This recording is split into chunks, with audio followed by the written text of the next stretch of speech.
Elle a abandonné sa mère dans la misère alors qu'elle était ministre. Quand elle revient, sa mère n'a pas hésité à la prendre dans ses bras. Suivez cette histoire de famille. Le soir tombe sur Ibaga.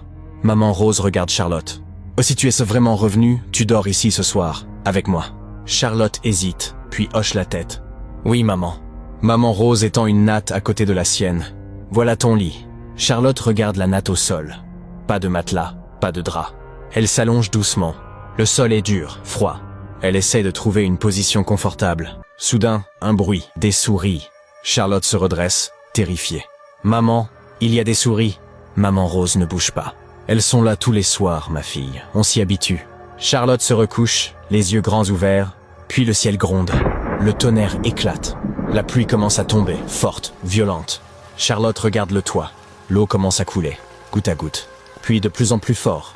Maman Rose se lève calmement, place un seau. Charlotte la regarde, bouleversée. « Maman, tu vis comme ça, tous les jours ?»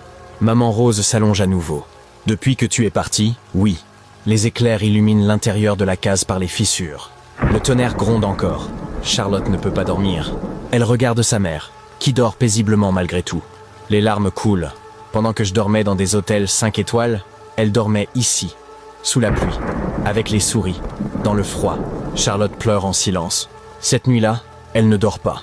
Elle comprend enfin.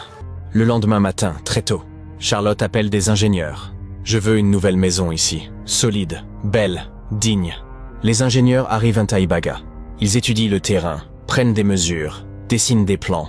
Les villageois regardent, étonnés. L'ancienne ministre fait vraiment construire. Elle ne plaisante pas. Charlotte met tous ses moyens.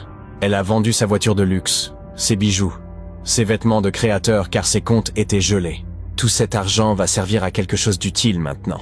Les travaux commencent. Des ouvriers arrivent, des camions de matériaux, du ciment, des briques. Charlotte surveille chaque détail. Maman mérite le meilleur. Maman Rose observe en silence, sans dire un mot. En un mois, une belle maison basse s'élève. Toit solide, murs épais, fenêtres larges, sol carrelé. Les travaux touchent à leur fin. La maison est presque terminée. Un matin, Charlotte se réveille. Maman Rose n'est pas là. « Maman! Maman !» Elle cherche partout, demande aux voisins. Elle est partie tôt ce matin. Elle a pris un taxi, direction la ville. Charlotte se fige. La ville? Pourquoi? Personne ne sait. Charlotte reste debout, inquiète. Où va sa mère? Personne ne sait. Le taxi du village qui arrive au palais présidentiel sans autorisation. Maman Rose arrive devant le palais présidentiel. Elle descend du taxi, regarde les immenses portes.